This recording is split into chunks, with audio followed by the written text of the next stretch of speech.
มาบัดนี้ตกถึงยามฤดูแล้งสะแปงบ้านทางบ้านพี่ก่อไฟสีลมพัดตองเสียงกองสนั่นหู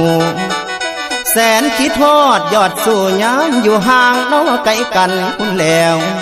สะแบงบ้านลมพัดปิ่นหมุนดอกลงพื้นสุดที่ฟื้นทนใดอุกภายในหัวใจพี่นางเอ้ยนางไงกูละอายนี่หนพรบ่พรบ่ข้านิ่งน้ำนองเจ้าเรื่องเก่านอกข้างหลังคุณแล้ว